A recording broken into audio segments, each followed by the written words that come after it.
It's been just about a month since Republicans in Congress pushed through a rescission package and President Trump signed it, clawing back previous allocated funds, which included over $1 billion for the Corporation for Public Broadcasting, which is now shutting down. Thanks for watching News 5 on your Sunday. I'm Brett Forrest. Tonight, I'm checking in with local public radio station KCME and others around Colorado to learn how they're planning to move forward without that money and why there's concern about people's safety with the emergency alert system.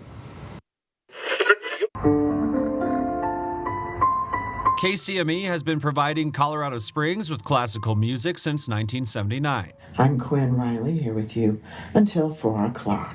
They also transmit Jazz 93.5. A great way to kick off this hour's set on Jazz 93.5. Both listener-supported stations now losing over 10% of their already lean budget. We are a very small station. Our budget is only about $1 million, and we run 2 full-time stations on that $1 million budget. In July, Republicans in Congress pushed through a $9 billion rescission package, clawing back over $1 billion from the Corporation for Public Broadcasting, which in turn cut all federal support for PBS, NPR, and their member stations. Since then, the CPB says it will shut down. It is hard, of course, for our staff, right? They're concerned about what that looks like for them personally, as well as what it looks like for the station that's been around 45 years. KCME says they have money in reserves to keep operating another year or two, but it's tough to say what the future holds. Can we be around for another 45 years?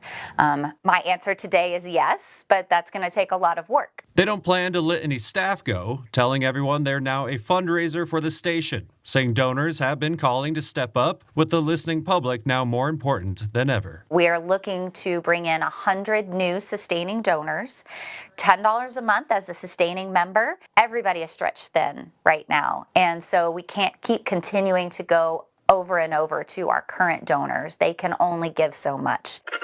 For other stations that are more rural, like KZRA and Alamosa, they lost about half their budget due to the Rescission Act and had to let one staff member go.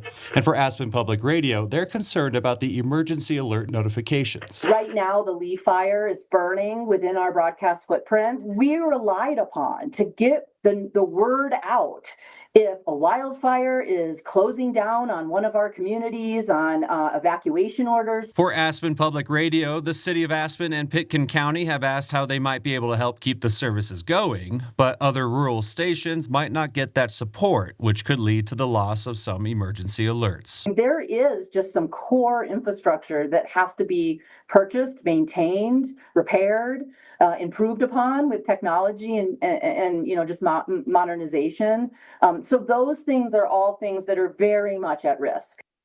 And one other piece of information I learned while reporting this story is that there's concern now about the music rights for all of these radio stations. The Corporation for Public Broadcasting used to negotiate those contracts so the music you hear could be legally played.